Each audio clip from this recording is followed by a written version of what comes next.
Hello guys, magandang tanghali sa inyong lahat. No? Nandito na naman tayo sa ating paboritong lungga dito sa ating Wondrous Planet guys. Medyo sobrang init, no? Nagliliwanag dito.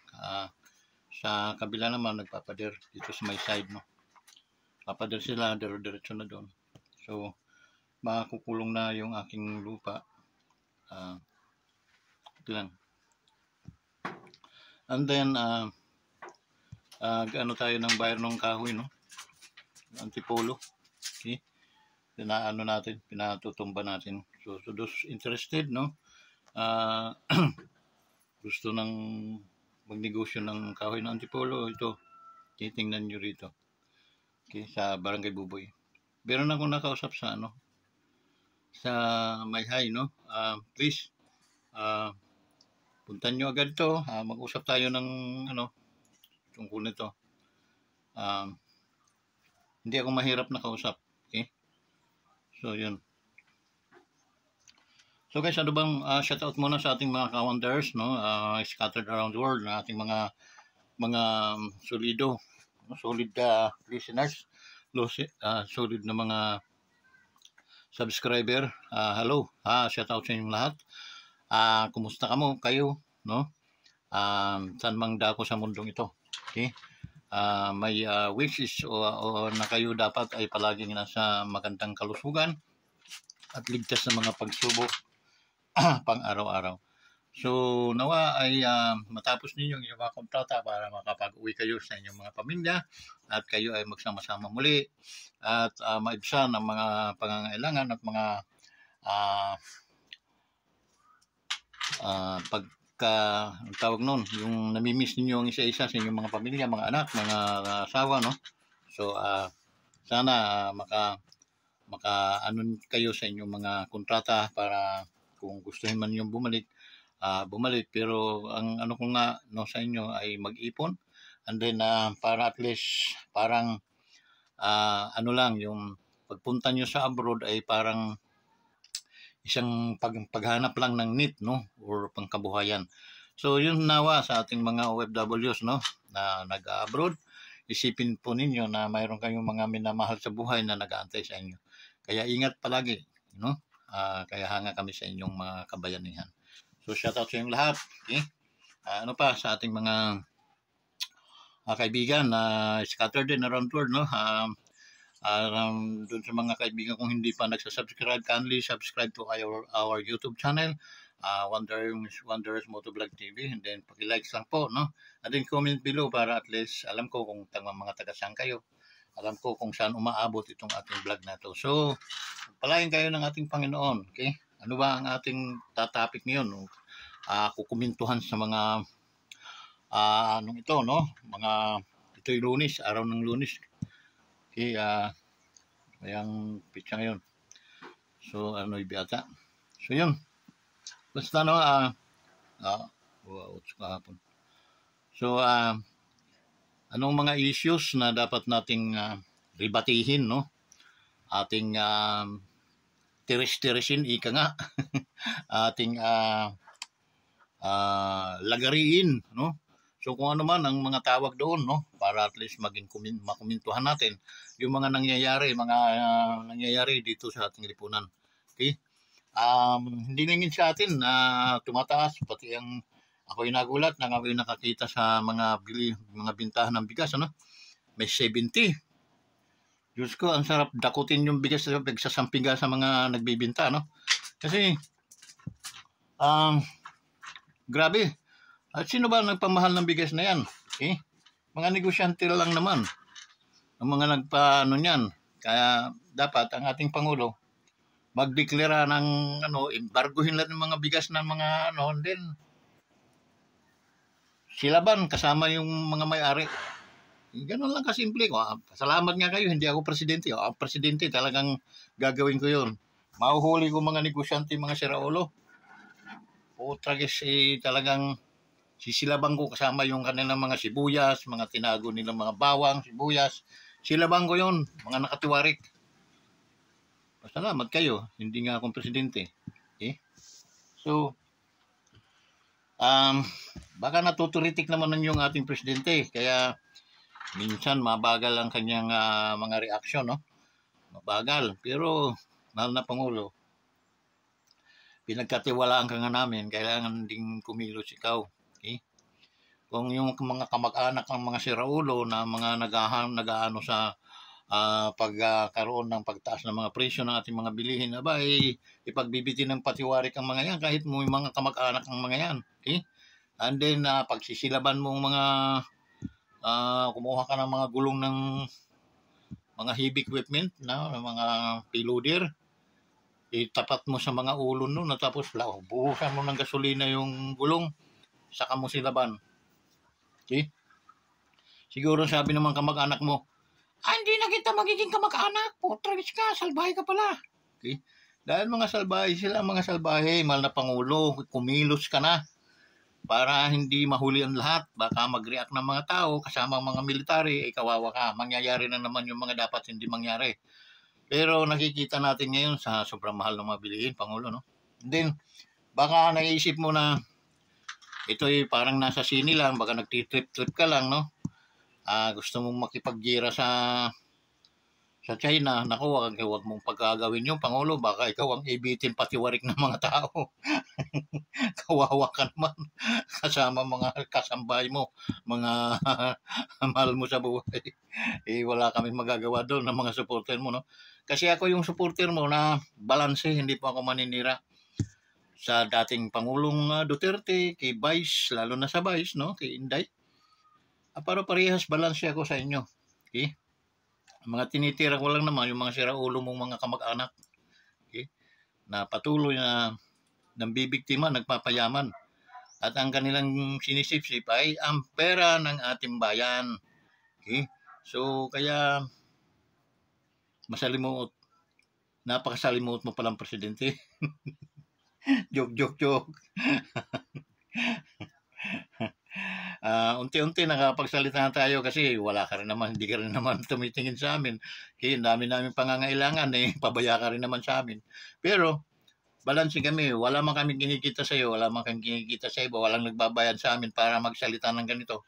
Kaya, ito isa katotohanan lamang. Okay? Na kampi-kampi tayo pag tama, pero pag mali, ay nako, walay-walay tayo. Huwag mong pangarapin na magipaggira sa China, no? Dahil wala po tayong kalaban-laban doon, no? Asian country din yan, neighbor country natin. Hindi naman siguro yung mga siraulo, mga mayroon lang din silang pinaghuhugutan, kaya sila ay nambubuli sa atin. Okay? Pero during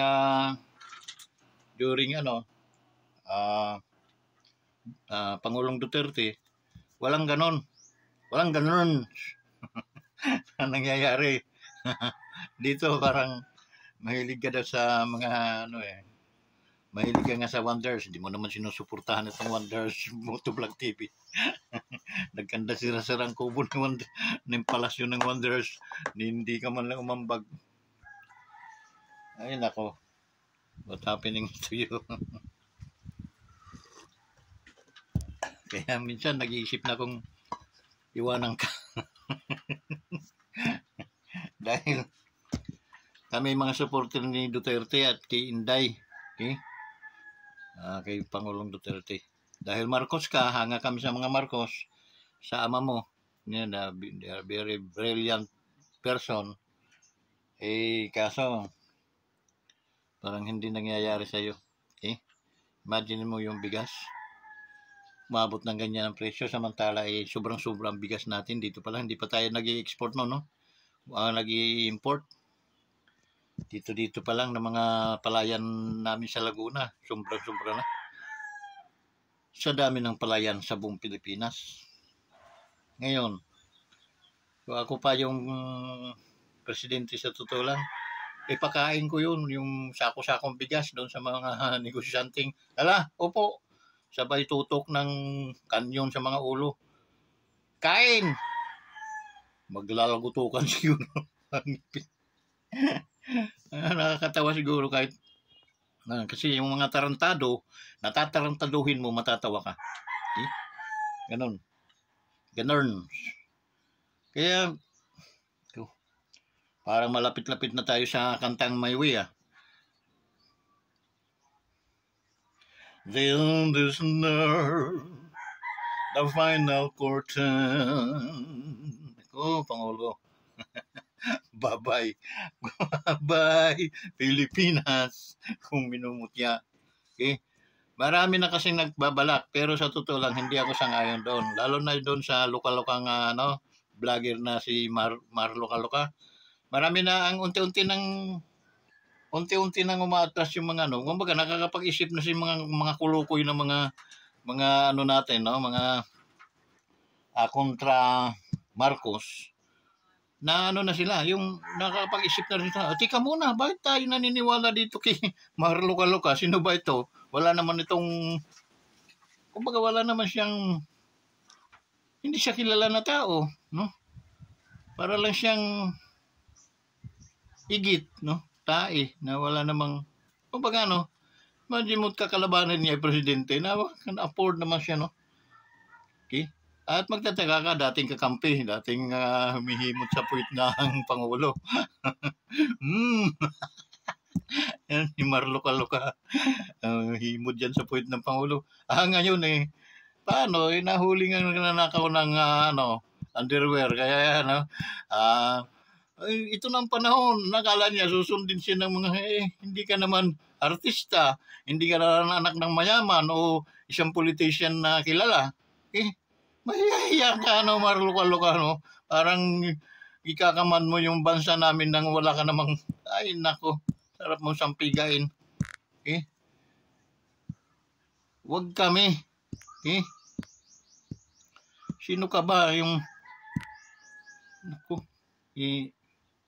pati yung mga general na mga ngayon nag-iisip na rin yung mga general. Tika muna, saan ba nakuha ito ng mga balita, para siraan ng presidente? Tapos tayo naman nagkikisakay.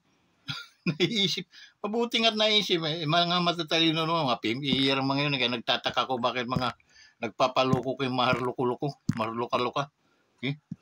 Paano mga binabanata ni Martel? Obserbahan nyo yung mga bungangan yan, nagpapa-intonation lang na walang aral, Ano man pinag-aralan yan, baka dyan lang sa rikto na kumuha ng mga dokumento yan, halata, imagine mo, hindi bangis, kundi yung kasiraan ng ulo, atakihin mo yung First Lady, President, okay? Without, saan mo nakuha yun? Ano ka? Na bibigyan kita ng page, bibigyan kita ng mga tamang balita na ito, nag-aaway ito, nagkadugo-dugo ang panty. Ito nagkananana na ang alaga ng ating Pangulo, diba? Saan ka kumuha ng mga ganong sinong mga tao na masiraulo magbibigay sa iyo ng mga ganon, Hindi ka naman sikat, hindi ka naman kilalang tao. Kaya ipatay siyang sa mga patay gutom lang na vlogger. Okay? So, pustahan tayo sa inaaway ka ng mga pamilya, mga anak mo. Inaaway ka.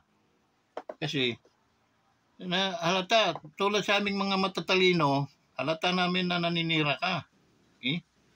Tapos, ang gusto mo, pasakyan ka talaga, Magre-react ang mga tao ngayon na. Diyos ko. Ano mo sa mga Pilipino, mga siraulo, katulad mo? Ikaw talaga Mar Loka-Loka, Kapakita sa akin, sampigain talaga kita. Patutuyan ko yung tutoy mo sa aking mga aso. Gago.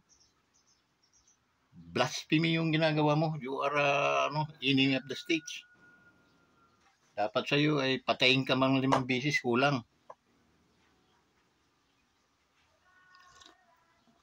Na mo yung presidente ng Pilipinas. And then gagawin yung katawa-tawa sa buong mundo. Okay? There is no respect. Dapat pasalamat ka nga, hindi akong presidente. Kung akong presidente, nako, ipapa-locate kita dyan. Pauwi ka dito sa Pilipinas. Dito kita tuliin.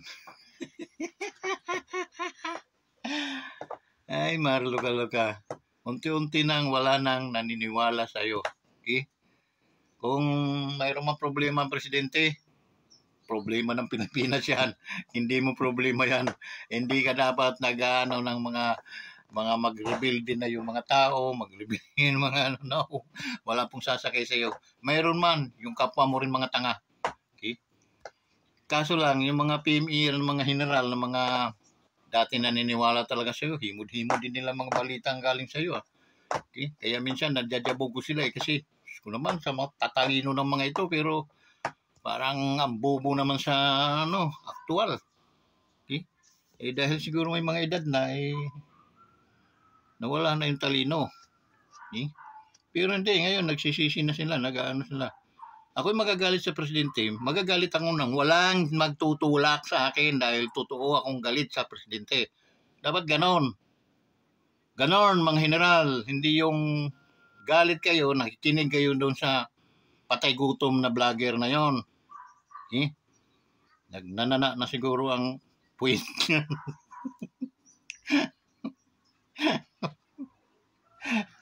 Huwag mo kaming uututin na maharlo ka, no? Kasi pinagtatawanan lang kita, yung utak mo, nandito lang yun sa ulok ng ano ko. Kala mo yung napakatalino. Patay gutom ka. Sobrang ang manira sa hari ng Pilipinas. Okay? Wala kang respeto, bastos kang animal ka. Okay? So, dati marami kang naluloko, no? Ngayon, isip ng mga supporter mo, teka muna. Para tayong minamagic nitong hayop na to kasi sino ba ito? Ito ba si Madam Yolanda? Hindi naman. Wala naman, patay gutom lang naman itong klaseng vlogger. At tapos ang kinalaban ang presidente, ang first lady. Tapos gagawa ng usap araw-araw, ibabato dito sa mga paniwala naman na rin mga hudas ng mga general na mga natatawa ako dito sa mga matatandang general na kuting! Sabi ni Marlik, ni Madam pa ang tawag. Diyos ko, yung patay gutom lang yan tawagin yung Madam. Kayo, nakinabang na kayo sa ng ating bansa. Utang na loob na ninyo yun. Mga general, kinig kayo. Buksan nyo yung mga mata nyo. Ang inyong babalansihin, hindi yung mga bibig ni maharluka-luka. Kayo mismo mag-evaluate. Okay? Without any pakinig dyan sa maharluka-luka. Luka-luka na ngayon, tapos pakikinggan pa ninyo.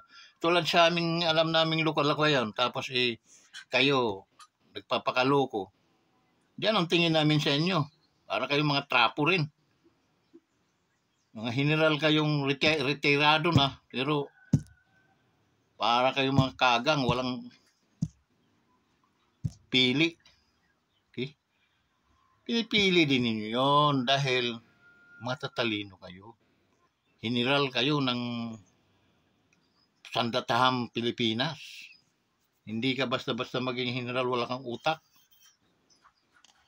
May mga utak kayo. Kaso lang, parang pinagsasabog na nyo sa kalsada mga utak ninyo. Okay? Imagine, maniwala kayo dyan. Paano nyo pinaniniwalaan yun? Hindi nyo nakuha yung pinanggalingan yan. Galing yan kay Marcos. Ang puwit nga ni Marcos, hinihimod na niyan sa sobrang niyan. Maki Marcos.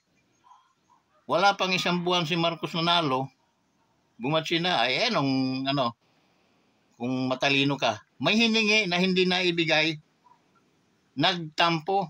Yung hudas na yan. Katapos anong ginawa? Nanira na.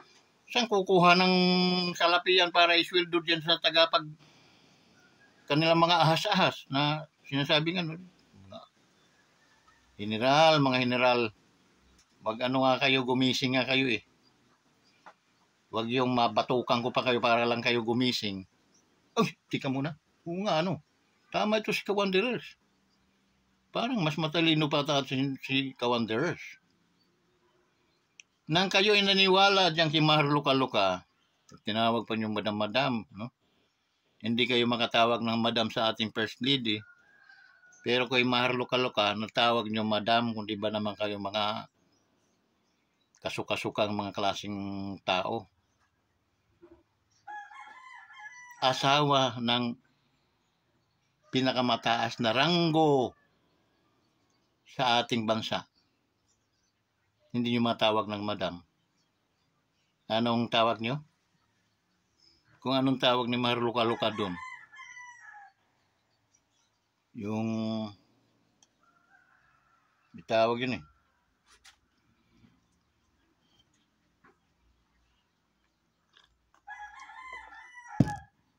Kuting. Malaki naman ang kuting kaysa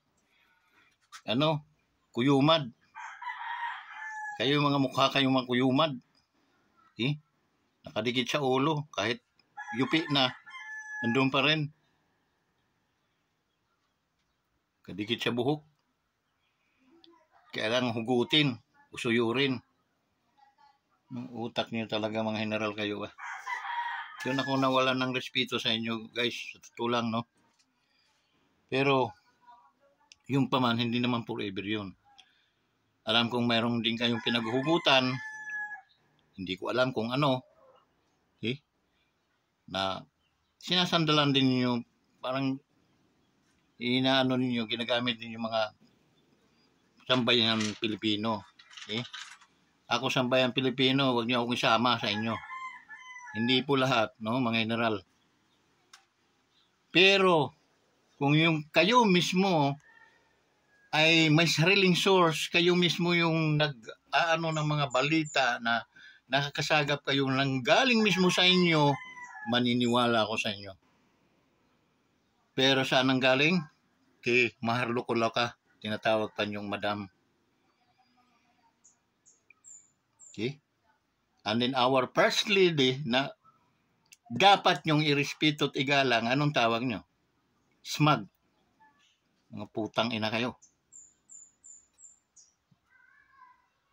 Hindi lang kayo marunong magmura, mga general, no? At hindi tayo magkakalaban, hindi tayo magkakaaway-away. Naiinis lang ako sa sistema ng mga utak nyo. Dahil ang mga source ng balita, kaya kayo mga galit-galit na mga animal kayo, dahil kay Maharluka-luka. Si Maharluka-luka, alam na yung sira ng ulo, pinaniniwalaan pa nyo. Simple lang. Saan kukuha ng pantustos yan para kumuha ng mga sniper dyan sa palasyo? And then, i-report sa kanya, gaano ka totoo yung mga pinaniniwalaan nyo. Hindi kayo na sa inyong mga asawa, mga pamilya, hindi kaya kayo minumura kaya?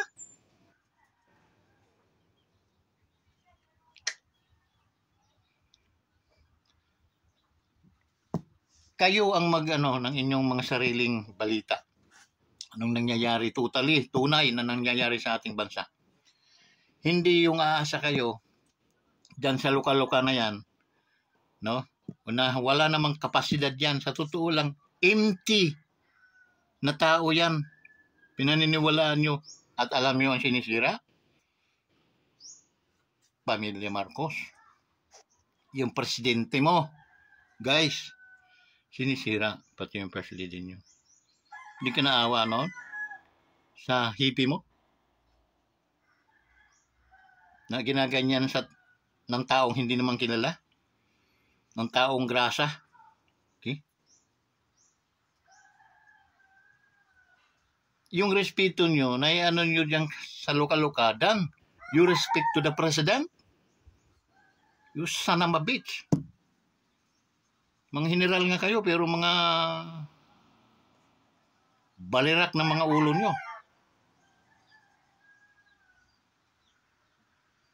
Mananatili dapat ang inyong sa inyong commanding chief.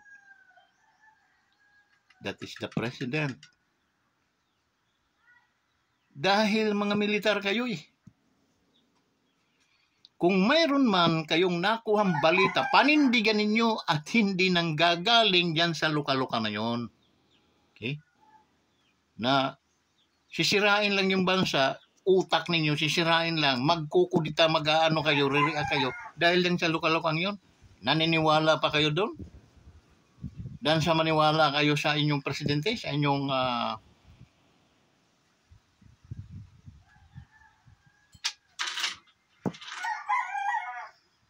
iba din klase kayo, no? Di pa naman huli ang lahat. Hindi ako bayaran nitong Marcos na to, no? Hindi. Hindi ako katulad yung tinatawag niyong coach na mukhang turagsoy ang itsura. Dating humihimod sa puwit ng ating dating Pangulong Digong. Ngayon, dinuduraan na si Digong. Nakalaban na. 3 months, 4 months from now, batukan ka namin, tingnan mo. Wala kang mapupuntahan. Coach. Ano yun? Nag-aaral ito ng abogasiya eh. Okay? Kaya, ang traidor, mag-ingat. Tinatamaan ng kidlat yun. Turagsoy. Pakuts-kuts ka, pangayop ka. Matagal ko na yung inadjabog sa ano ko na may respeto pa rin ako kahit papaano. Dahil nga, supporter ni Pangulong Duterte yan eh. Ngayon, nagbago. Magkano? Turagsoy. Turagsoy. Kung naging lipang sa sabaw ng galangoy-langoy. Ay, coach. Kutskusin ko yung mukha mo. Magpapangita rin tayo 3 to 4 years from now. Akbayan ka namin. Hello, coach. Sabay batok. Ganyan ang inaabot ng mga traidor ng mga tao. Okay? Mga traidor. Kaya, coach ka ngayon. Baka waterboy ka dyan sunod. Coach kita, sinikmurahan na kitang hayop ka. Yun doon, hindi mo ako kilala. Pero kilala ka namin. Kaya huwag kang ngayon siguro life is like yan, parang gulong lang yun, no? Siguro sa kasipsipan mo nasa taas ka ngayon, darating din panahon nandun ka sa ilalim. Okay? Kaya nilagay mo yun, coach. Kutskusin ko yung mukha mo. Katulad ka kay yung taga Bicol, bibintang pampagwapo. Din yung kay Digong eh. Apostolis ni Digong ngayon naging Judas na. Magkasama sa ganito ni Coach, sino yun? Coach Darol. Ay, naku, Coach Darol. Kaya, ingat lang kayo. Sobrang init ng panahon. At pag ulan yan, huwag kang maglalakad sa kalsada. Tiyak tatama ka ng kidlat. So hanggang ganun, dito na lang tayo mga ka-wanderers, no? Sa mga taong tumutulog sa ating Pangulo, maghunos dili na kayo, no? May hanggan na naman lahat. Kung ang Pangulo natin ay talagang pabaya, palitan natin. Madali lang naman magpalit kahit hindi umabot ng 6 na taon. Okay? Palitan natin. Kaysa tayo lahat ay mga lasing na nito. Okay? So, walang problema yon. Hindi po kami bayad na katulad ng mga tarantadong mga na yan na bayad. Kami hindi po. No? Hindi po. Hindi pa man po kami makilala pero saan pa ba naman pupunta yun? magiging makikilala din naman kami. Dahil kami yung mga tunay na mga tao, hindi kami mga basabulero, hindi rin kami itong mga sip-sip na mga tao, mga traidor na mga klaseng tao. Hindi. Kung ang tama, tama sa amin. Pag mali, mali ka. Okay? Kung may mali ang presidente, now, it's time siguro to say goodbye. Pero, wag niyong babasusin yung Pangulo. Doon naman tayo mag-aaway. Okay? Dahil wala po tayong karapatang mambastos sa Pangulo. Baliktarin din mo po naman natin yan. Tayo po ang bastusin sa iba. Maiinis po tayo. To avoid that things happen, kasi sabi ng Bible, what you sow you reap. Maani ko. Ano itatanim mo, maani mo yan. That's why huwag kang magtanim ng ganyan. Okay? Magtanim ka ng pag-ibig, aani ka ng pag-ibig. Ganun lang kasimple. Okay? So, magtanim ka ng mabuti, aani ka ng mabuti. So, ganun lang. Huwag kayong magtanim ng kasalbahian, katraiduran, at aanihin niyo yan. Okay? Na baka pamilya niyo mismo ay tumaidor sa inyo.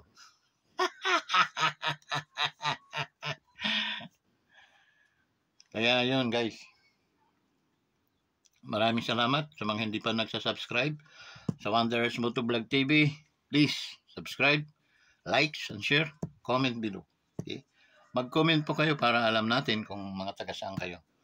Alam natin kung naaabot pala doon sa lugar na yun yung ating vlog. So, bayan kayo ng Diyos.